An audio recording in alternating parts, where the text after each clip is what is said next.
Bonjour à toutes, bonjour à tous. Je suis vraiment ravie d'être avec vous aujourd'hui. Les possibilités de l'intelligence artificielle en éducation sont multiples et enthousiasmantes. Et je pense que c'est ce qui nous réunit à cette conférence. Mais je pense que si vous êtes dans cette salle, c'est que nous partageons une conviction supplémentaire. C'est que si les enseignants ne peuvent pas ou ne veulent pas se saisir de ces opportunités, ces promesses ne seront pas tenues. Ils sont de fait au cœur de la transformation du système.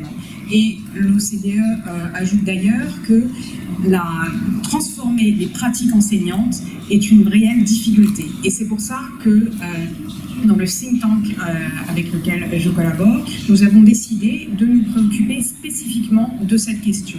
Comment mettre l'intelligence artificielle au service des enseignants? Nous avons choisi de nous spécialiser sur un aspect, un angle encore plus précis, qui est celui du développement de l'inclusion et du développement des capacités de chaque élève. Car nous avons tous été et nous sommes encore des élèves à besoins spécifiques avec nos besoins spécifiques. Et c'est donc en commençant par s'intéresser aux élèves à besoins spécifiques qu'on peut ensuite élargir pour être sûr que l'intelligence artificielle puisse aider tous les élèves. Et donc c'est cet objectif de personnalisation que l'intelligence artificielle en éducation peut aider à atteindre. Alors brièvement, je l'ai donc indiqué, nous sommes un think tank et nous nous intéressons au développement des compétences de chacun dans un monde qui change, comme vous le savez.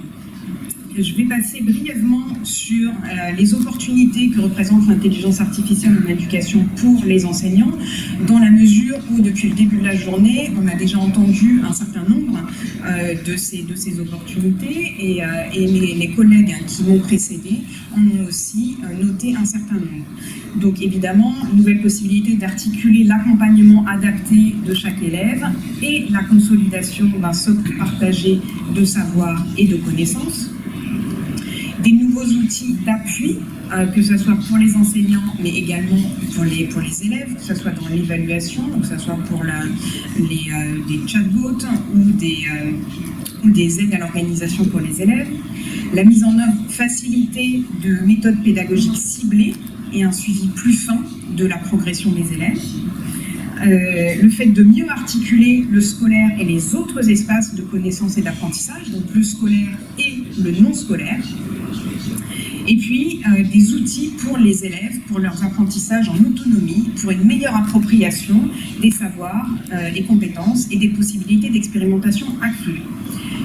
Ces grandes opportunités s'accompagnent en fait de risques qui impliquent qu'il faut porter une attention accrue à un certain nombre de points. On a déjà évoqué quelques-uns de ces points aujourd'hui. Nous en avons listé 5 domaines dans lesquels la vigilance s'impose particulièrement.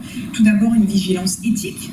Je pense par exemple à tous les biais implicites qui peuvent être inclus dans le design en fait, de solutions d'intelligence artificielle. Une vigilance pédagogique, avec le risque de développer un certain formatage, que ce soit des méthodes d'évaluation ou tout simplement des outils qui sont utilisés.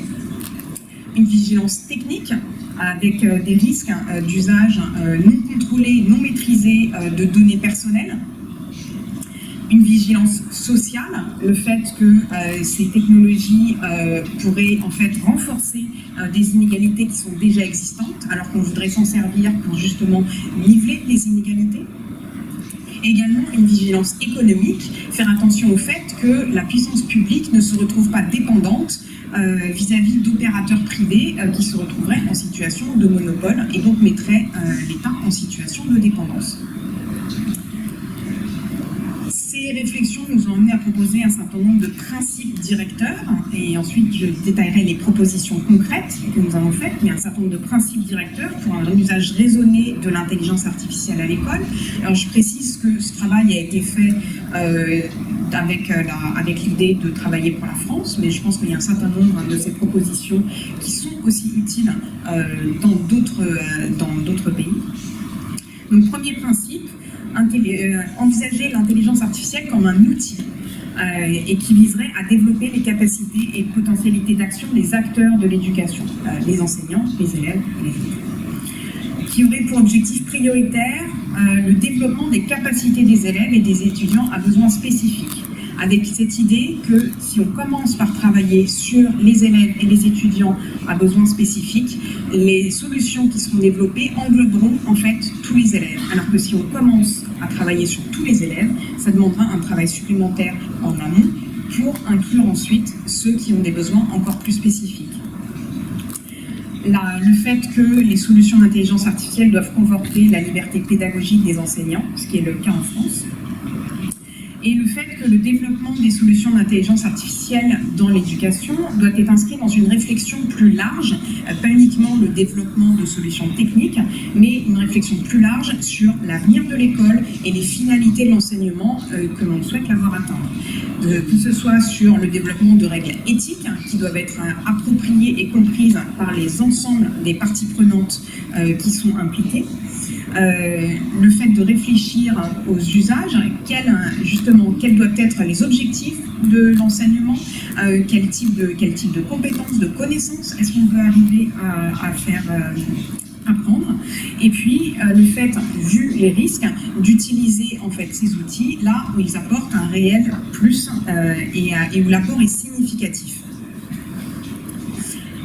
Dernier point qui va reprendre ce qu'a dit un de mes collègues, c'est que ce travail doit être fait de manière participative et progressive. C'est-à-dire que les enseignants doivent être au cœur de cette transformation dès en fait le début et dès le design des solutions qui sont mises en œuvre pour qu'ils puissent mieux se les approprier.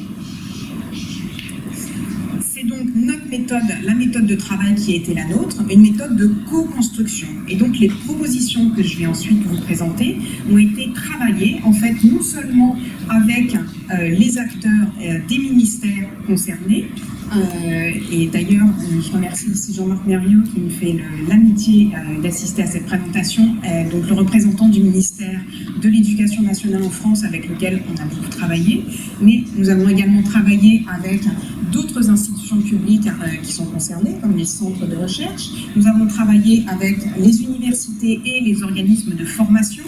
Nous avons travaillé avec les représentants des professionnels de l'éducation, des enseignants, mais aussi des parents, par exemple.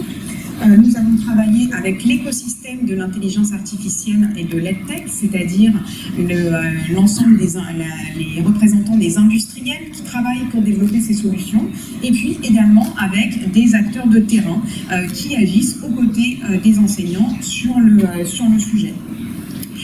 Il y a eu plusieurs phases de réflexion en amont et ensuite un colloque qui a été réalisé au Collège de France en présence de Jean-Michel Blanquer, le ministre de l'Éducation nationale, et de Sophie Cluzel, la secrétaire d'État au handicap, puisque nous avions en tête ces besoins spécifiques. L'ensemble de ces travaux ont abouti à 17 propositions qui sont déclinées suivant 4 grands axes et l'ensemble de ces propositions formant un tout.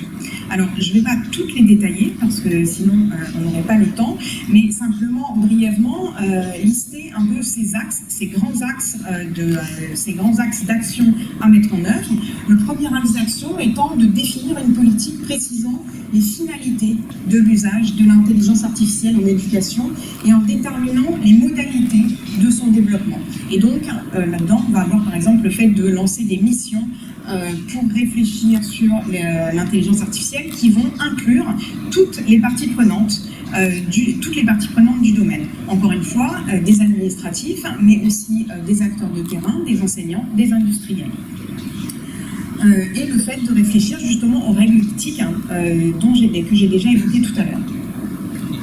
Le deuxième axe d'action, ça va être de mettre en place les conditions d'une diffusion plus large de l'intelligence artificielle en éducation, donc en accélérant le déploiement ciblé de solutions opérationnelles et donc en encourageant le développement de ces nouvelles solutions, en promouvant un écosystème de recherche et d'innovation collaborative, donc en faisant travailler ensemble chercheurs et enseignants et donc industriels, et puis aussi en favorisant le développement de l'offre technique et industrielle. Et ça passe aussi par des appels à projets qui, dans les critères de l'appel à projet, incluent le fait de travailler en co-construction. Le troisième axe, C'est un axe qui consiste à outiller et accompagner les enseignants et les professionnels de l'éducation et qui va contenir des propositions qui, par exemple, vont aussi soutenir le fait que les enseignants puissent travailler en réseau et partager de pair à pair les solutions que eux mettent en œuvre dans leur classe. Le quatrième axe, c'est celui qui consiste à faciliter le changement institutionnel. Et donc, ça va contenir des propositions comme, par exemple, la mise en place d'un observatoire participatif qui fait encore une fois participer l'ensemble des parties prenantes du domaine pour observer le développement des solutions qui sont mises en œuvre, évidemment les étudier et les évaluer. Et aussi renforcer la capacité stratégique des ministères, notamment par exemple en incluant des recrutements de spécialistes et qui sont extérieurs à l'administration, qui vont apporter leur point de vue, et accroître la participation de la France aux différents programmes internationaux liés au développement de l'intelligence artificielle. Donc, toutes ces propositions, j'ai amené ici le rapport qui fait 80 pages, mais c'est résumé dans ces petits feuillets. Donc, si vous les voulez, j'en ai amené.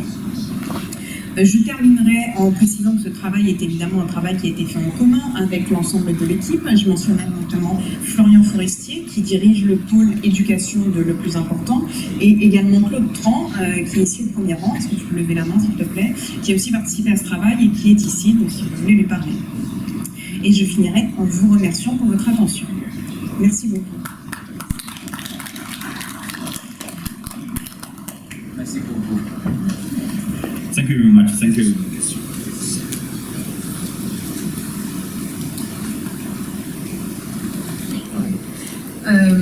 Alors je vais répondre en français. Je pense que ce que j'ai essayé de dire tout au long de ma présentation, c'est que justement, on sait que c'est très difficile de faire changer les pratiques des enseignants. Et c'est pas spécifique à l'Inde. C'est la même chose en France, c'est la même chose dans beaucoup de pays. Et comme je le disais, l'OCDE, dans son dernier rapport PISA, mentionne qu'il est très difficile de faire changer les pratiques enseignantes. Donc ça, c'est un problème qui est partagé dans énormément de pays. Et donc, une des solutions que nous proposons ici, c'est, et ça a déjà été proposé par mon voisin d'ailleurs, c'est déjà impliquer les enseignants dans la conversation, dans la discussion, dans les processus décisionnels, pour que ce soit des choses qu'ils puissent s'approprier et non pas quelque chose qui leur soit imposé.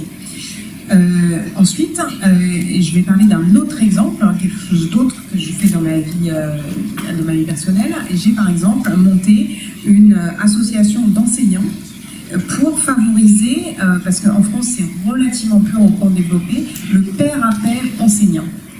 Quelque chose qui est proposé par un autre enseignant va être beaucoup plus facilement accepté que quelque chose qui va venir de l'extérieur. Et donc favoriser les échanges de pratiques entre enseignants, donc des groupes en fait qui se font confiance mutuellement, favorise beaucoup la diffusion de pratiques. Sur un exemple très précis, par exemple, la question des classes inversées, des flipped classrooms en anglais. On avait fait une petite étude entre les différents pays.